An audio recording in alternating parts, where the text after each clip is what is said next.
They say heaven is a place on earth. But what if I told you it's right here, in the heart of Montenegro, in a place called the Bay of Kotor?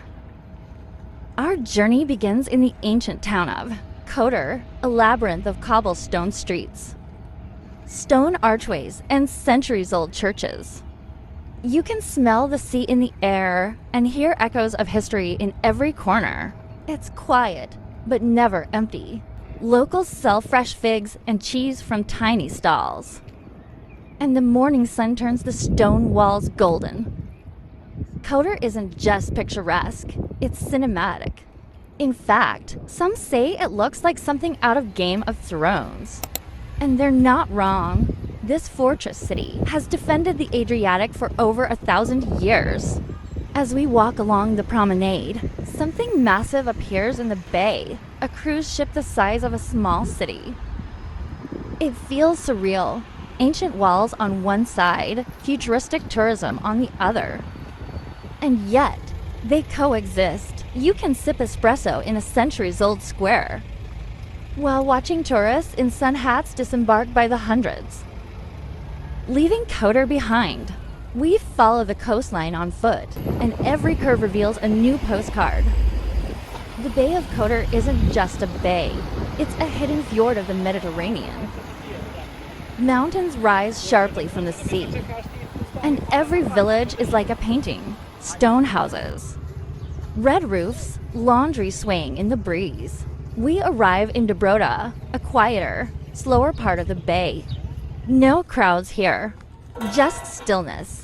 Locals greet you with a nod and a smile. No thanks. As if they know you've finally found something rare.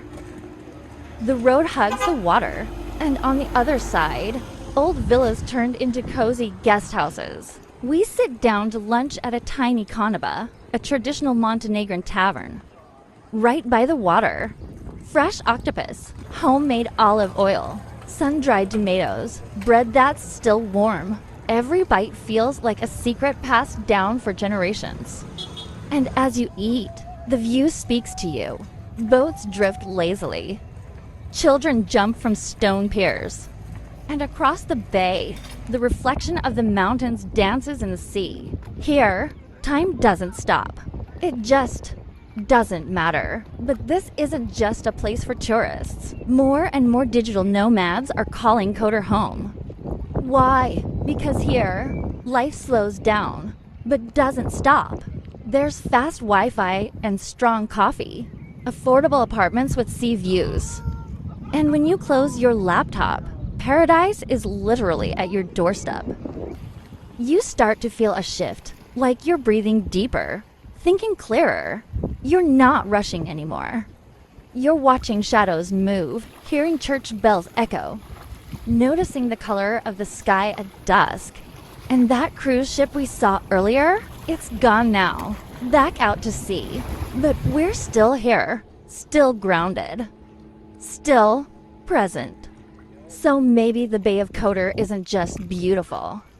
Maybe it's a teacher, a whisper, a reminder that there's another way to live, slower, softer, more real. Now it's your turn.